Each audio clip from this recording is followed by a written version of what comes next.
November 14th, 2025. Allied warships, American, Japanese, and Philippine, sail near Second Thomas Shoal confident in their coordinated power. Suddenly, Chinese Coast Guard vessels jammed Allied communications in real time, aiming to blind both a United States carrier group and a daring resupply run to the BRP Sierra Madre. But instead of disaster, the mission succeeds under electronic assault, raising urgent questions. If China is willing to electronically strike at this level now, what happens next time?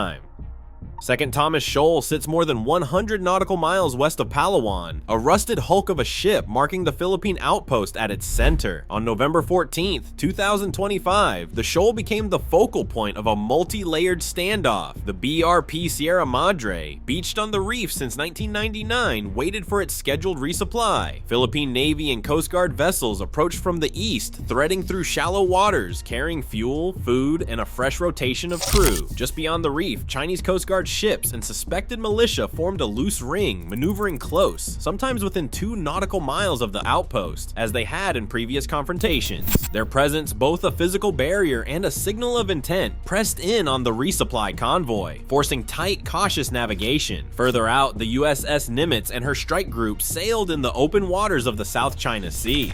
The Nimitz, a nuclear-powered carrier, was joined by destroyers USS Wayne Meyer, USS Gridley, and USS Lena Sutcliffe Higbee. Alongside them, JS Akebono, a modern guided missile destroyer, maintained station, her SH-60K Seahawk helicopter ready on deck.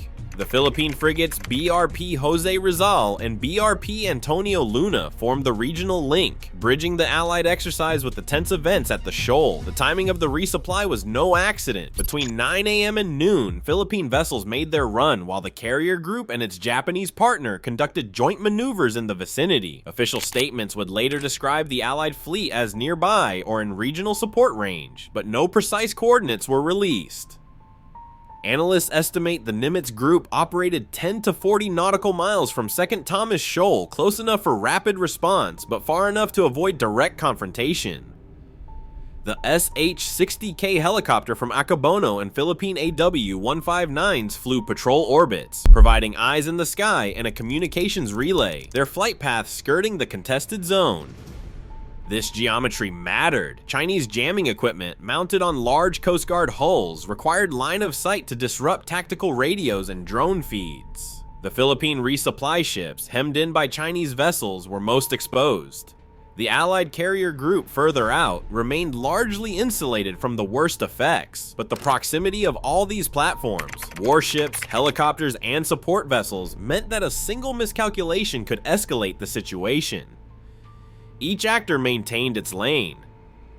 The Philippines pressing in to supply the outpost, China circling, jammers ready, the US and Japan holding a visible but measured presence over the horizon. The result was a tense, multi-ring tableau, each ship's position and movement shaping the limits and possibilities of electronic warfare that morning.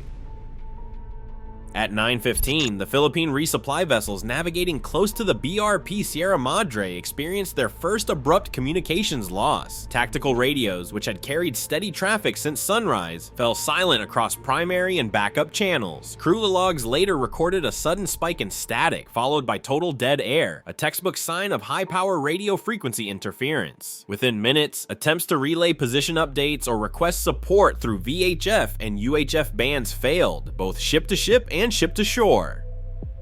Onboard telemetry from an Allied surveillance drone orbiting just outside the shoal's perimeter showed a sharp drop in data transmission.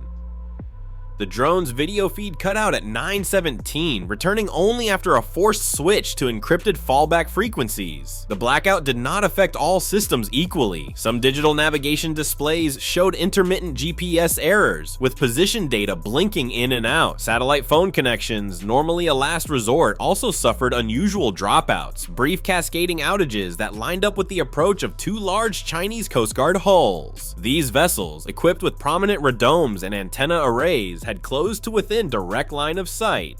Spectrum analysis from after-action reports suggests the jamming was not random. It targeted specific frequency bands used for tactical coordination and drone control, consistent with spot jamming.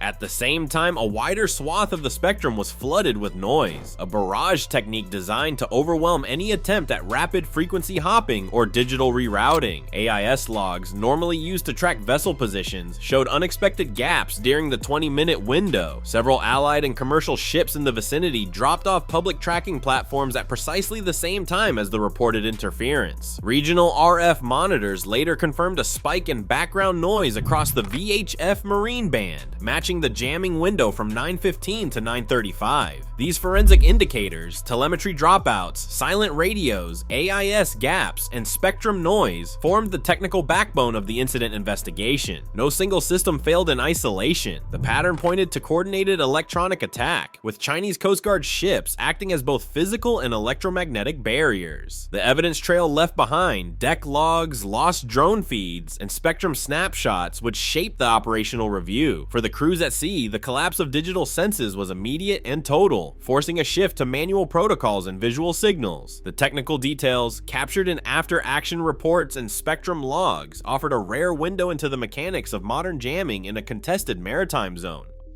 On board the Philippine resupply vessels, the sudden silence of the radios was met with a practiced calm. Crew members reached for handheld backups, switching to prearranged encrypted frequencies. When those too failed, teams reverted to visual signals, colored flags, hand gestures, and flashlight codes relayed between decks. The ship's log records the moment, 9:17, primary communications lost, backup protocols initiated. A junior officer later wrote that they could only wait it out. Every minute silent felt much longer at sea. Despite the blackout, the resupply operation pressed on. Pallets of rice and canned goods were offloaded onto makeshift gangways, while drums of fuel were rolled across battered planks to the BRP Sierra Madre. A fresh rotation of Navy personnel climbed aboard, each one logging their arrival in a battered ledger that has tracked every crew change since 1999. The supply team relied on line-of-sight coordination, shouting orders above the drone of generators and the distant rumble of Chinese engines. For nearly 20 minutes, every step was guided by contingency drill, manual sequencing, fallback signals, and the discipline honed by years of contested resupply runs. By 10 o'clock, the last crate was secured, and the outgoing crew prepared for departure. The mission's completion was entered in the official log, food, fuel, and personnel rotation delivered, no untoward incidents noted. Later, a logistics officer summed it up that despite Chinese jamming, our men completed the operation without incident and that they adapt and endure. The resilience on display was not just technical or procedural, but deeply human, a quiet determination to carry out the task no matter the interference.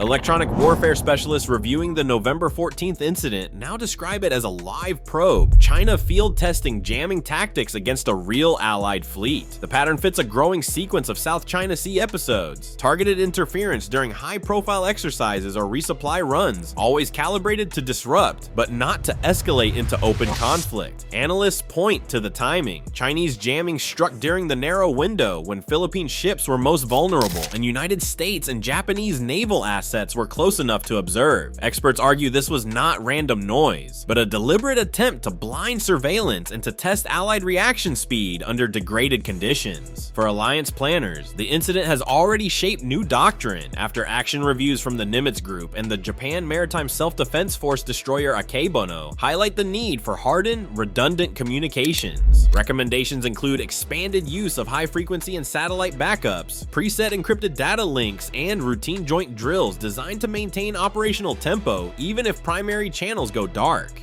Policy teams now treat electronic warfare resilience as a core requirement, not a theoretical risk. The Japan Maritime Self-Defense Force After Action Log, for example, records spectrum monitoring and emergency protocols as standard practice going forward. International law scholars urge caution. While the Philippines frames jamming as hostile interference with a sovereign operation inside its exclusive economic zone, legal experts warn that electronic attacks occupy a gray area, difficult to prove, easy to deny, and rarely addressed by existing maritime conventions. The lack of public, time-stamped evidence, no automatic identification system tracks, and no released radio frequency logs means attribution remains contested, and future incidents may play out under the same legal ambiguity. The operational lesson is clear. Electronic warfare is now a persistent feature in the region, demanding continuous adaptation, transparency, and careful escalation management.